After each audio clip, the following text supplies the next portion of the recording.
What if Deku had a flame quirk? So this would be basically simple, dog. He's gonna have a really hot quirk. I've made multiple videos just this today alone, so bear with me if I'm not doing my super exaggerated self. I'm just gonna get straight to it. Just get the goodies out there. So here we go. Deku has the flame quirk. He realizes it around the same time as Bakugo has his quirk. He's gonna start training his quirk. His quirk isn't just flames alone; it's anything that has to do with heat. So later on, he'll be able to develop it to get lightning. But it's basically fire bending. But instead of building, he's able to be fire, control fire, and he has a lot of those abilities. But those are later on abilities. Early on in his life, he has a fascination with flames, heat, fire, anything that has to do with not being cold. He loves spicy foods, all of that shit. He does train very rigorously from the jump because of he saw how good Bakugo's quirk was. He respects Endeavor's the way he does things, but Endeavor's pretty much just a hothead and burns him. Always burns everything around him and stuff at an early age. So Deku's like, I'm not gonna be like that. So Deku starts his training pretty early on and just goes to hot environments all the time. And then now you're gonna be like, how does he get there? Well, it's simple. First things first, he's got good enough using his flame. So eventually he's able to, after, sitting there for a while, he's able to burn the surrounding area long enough and use all of that heat. So he's partially fire. And he uses that to travel to a hot area.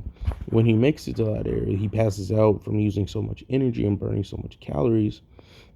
And I'm going to say that Deku brought like some vegan beef jerky with him. So he has some with him, something that can, withstand really high degrees.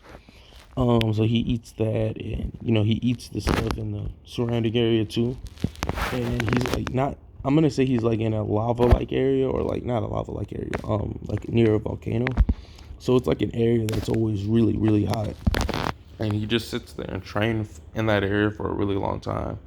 And I'm gonna also say that this dude has a really strong knack for school stuff. So it's gonna be pretty much the same as he is normally. But what he does is he sits there and trains his quirk because he saw how destructive that Endeavor was. So he literally just dipped and just started training for a while. He even told his mom so his mom wouldn't worry. So after, middle school, when middle school comes into play, Deku's dummy strong. He has like a couple of scars because he was fighting some weird creatures. And there's been times I guess creatures have had quirks and stuff. So I'm gonna say he was fighting like different creatures that had like flame quirks, wind quirks, and that type of stuff. And so this Deku's a lot more chiseled out, swole, not big body, swole like bodybuilder swole, but like just like, can y'all see my physique? Can y'all see my physique? So something like this, but like with muscles, just nice muscles, not just bulky and that type of stuff. So with that being said, he is gonna be popular with the ladies. Bakugo didn't really get a chance to bully him, so they don't have any harder feelings there.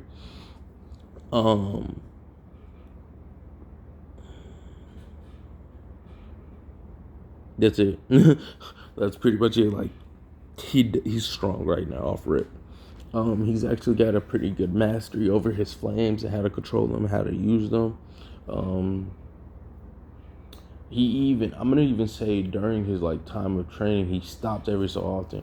He actually went to go visit Todoroki because he did some research, about Endeavor having a kid because he's more fascinated with Endeavor now. And he eventually talked to this dude, and this dude only uses ice quirk. So eventually, we're just gonna save time and say, like, come on. Man's is just gonna be like, listen, it's your power and all that good jazz. Like, come on.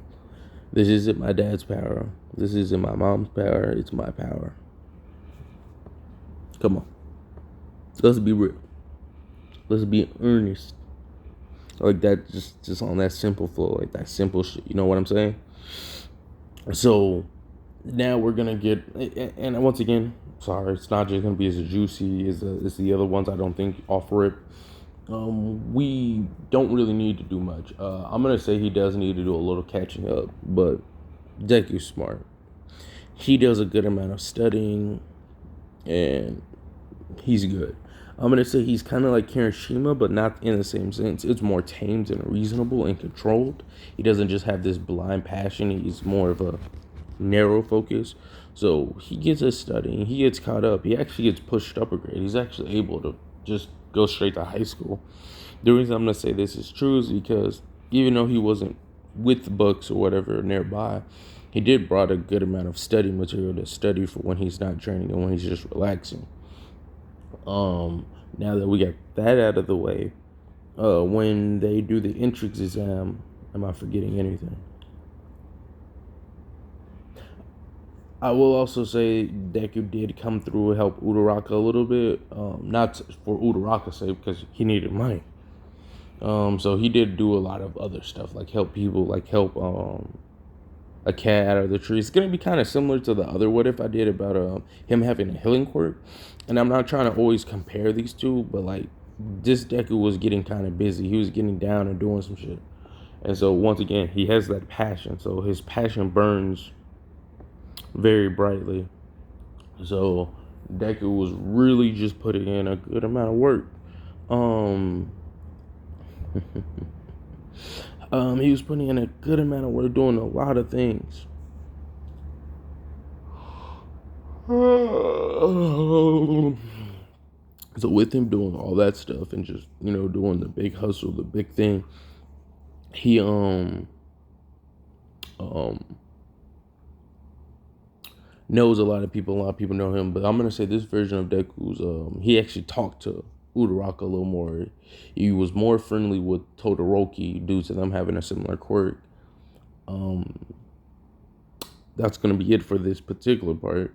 Now we'll get into what happened on the entrance exam on part 2.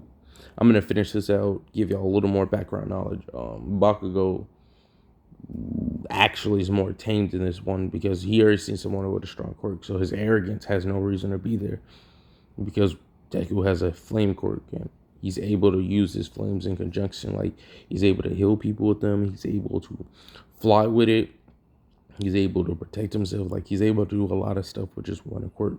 So Bakugo sees it and is like, oh, so I'm not all that. Oh, okay, all right. And it happened early on before he got stuck in his arrogant ways, and there's no need for the big character development arc because it's already there. It's like it's already there. Come on, baby. Come on, baby. Let's see what else can I throw in here so it doesn't just be stale content. Oh, Deku reunites with his mom off GP, like just mom, I'm back. She's crying, but she's not actually. This is different. Is she actually still looks like a mom, anime mom, and not just a weird fat doe of stress and depression. Everyone just related to that on a spiritual level, because she knows he's strong. Like she knows it. Like Deku actually looks like taller and older because like he kind of adapted to his environment for being there for years. So yeah, that's like Deku talked to his mom. He's known as the local fireman. Just due to the fact is if there's a fire, he delicious. That's also why he was able to stay out there for so long because he's able to consume and regain his everything from consuming flames and things of hot nature. Spicy foods help too. Now I'm not gonna say he's weak to ice, it just neutrals him out. So like let's say he gains an affinity while he's around hot or spicy things. The opposite isn't true for ice. It's a neutral thing. It makes the playing field neutral. You know what I mean?